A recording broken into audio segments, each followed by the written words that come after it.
Radioclick, a Europa que namora.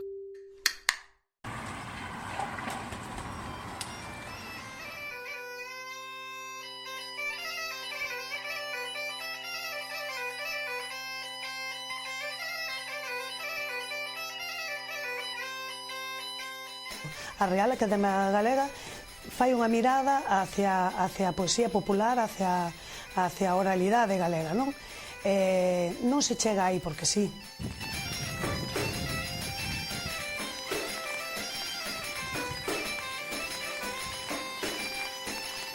Que a raíz de estar bailando entrei en Cantigas e Agarimos con 14 anos e en Cantigas e Agarimos se iba de recollidas, se facían recollidas. Entón, bueno, pois a primeira recollida que fui co director quedei fascinada polo mundo pandeireta.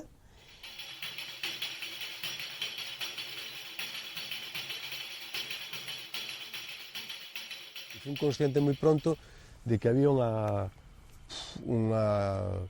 que era un instrumento que tiña un impacto social importantísimo, que tiña unha chegada tamén importantísima, que había unha masa inxente de persoas que lles gustaba tocar a pandeireta.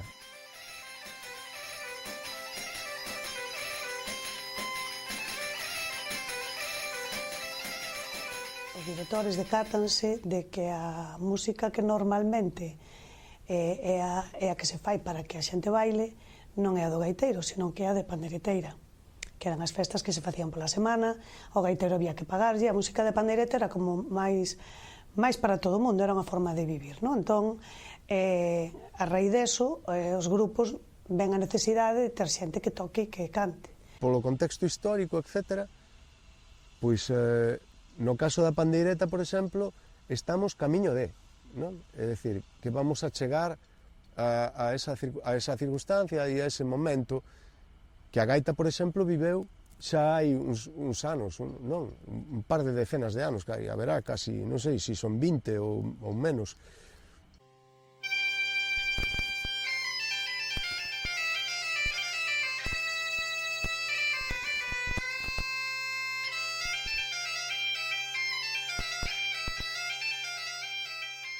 Pois eu creo que todas as mulleres, ou prácticamente todas, sabían tocar a pandeireta.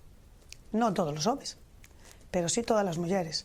Pois eso, a grupos como Leilía ou como outros grupos que decidiron darlle visibilidade ao papel da muller como transmisora da oralidade galega, que hasta aí é certo que a figura do gaiteiro era, o sea, tú falabas da música en Galicia e era como se en Galicia solo se tocara a gaita, non? E, bueno, hoxe podemos comprobar que non é así e que 40 anos máis tarde, pois eso, que temos, que hai grupos desde o máis altos, é dicir, chega a música galega, chega a Eurovisión.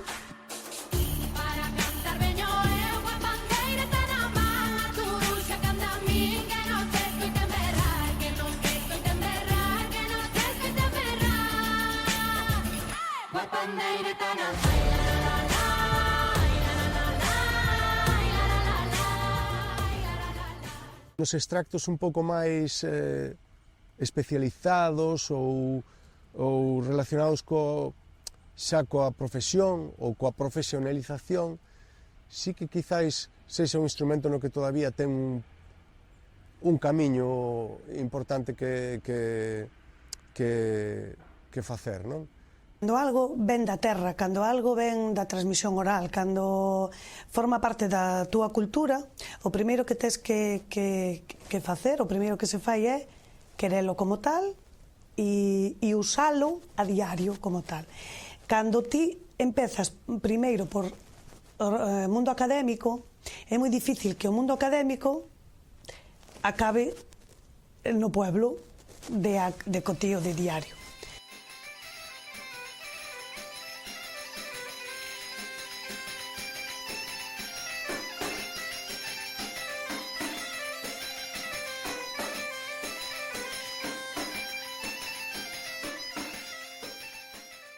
Ou un proxecto musical deben poñerse ao servizo da música, non? Entón, neste caso, pois Virxilio ou o meu amigo Manu Sija de Tucumán se puxeron tamén ao servizo da música máis tradicional para continuar, bueno, dándolle novos capítulos a unha maneira de ver a música que eu teño dende hai tempo. E estou moi agradecido a todos eles porque me parece un acto moi xeneroso pola súa parte e tamén un acto de recoñecemento á música máis tradicional, e me gusta eso. Aunque non son tradicionales e beben de tradicional, respetan o que é o tradicional, non? Por exemplo, nesta última que estás falando, non? Con Baiuca, cando me propuxo, me chamaba a atención de dicir, bueno, pois, sempre que me propoñen algo eu vou, porque gustame experimentar e saber, logo pois xa sigues por aí ou non, ou bueno, o que sea. E neste caso, eu quedei moi sorprendida porque eu en realidad non fixen nada que non fixera nunca, non? Non, agora me sería moi difícil visualizar a música galega de dentro de 6 meses ou dentro de un ano, porque isto vai a unha velocidade endemoniada. Non é fácil de saber, pero bueno, vive un momento moi vizoso, tremendamente creativo, convulso, e incluso o feito de non saber a onde vai a ir quere decir que van a pasar moitas cousas, e iso está guai. É dicir, a xente nova que está facendo música e que está facendo música que ten como sustrato a música tradicional está facendo exactamente o que eu hai 10 anos cando me preguntaban, ou 15 anos cando me preguntaban, dicía, o que tedes que facer é ser moi irreverentes co que xa está feito, ser respetuosos, pero ser irreverentes no sentido creativo, non ter ningún tipo de atadura, nin cadea, nin nada. É dicir, teñen que facer o que lles pete e o están facendo, eu diría que dunha maneira brillante, así que desde aquí só podo celebralo. Quer dicir, eu creo que sempre as institucións van un pouquiño a rebufo do que pasa na sociedade. Entón, que está pasando ahora mismo? Pois que hai unha revolución no mundo da pandeiretas.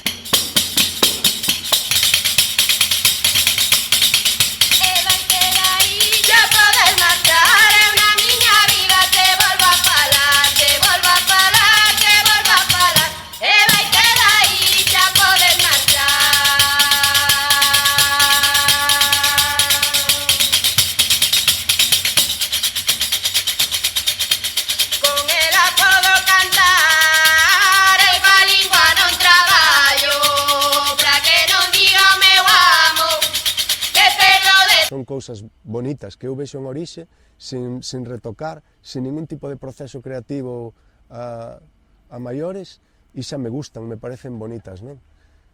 Letras que pasan de xeración en xeración en xeración. Cando algo perdura tanto no tempo, é porque di algo, e é porque é bo. E do que elas falan, son cousas que non teñen tempo. O sea, non son temporales, son verdades que sirven para hai 200 anos e que sirven para ahora. Siguen en vigor, non? Entón, eu creo que eso é o que hai que poñer en valor, e creo que o que se está poñendo en valor hoxe en día, cando se lle vai a dedicar as letras galegas, dedícanse as letras galegas porque o que está escrito é bo, senón non cho dedicaría, non?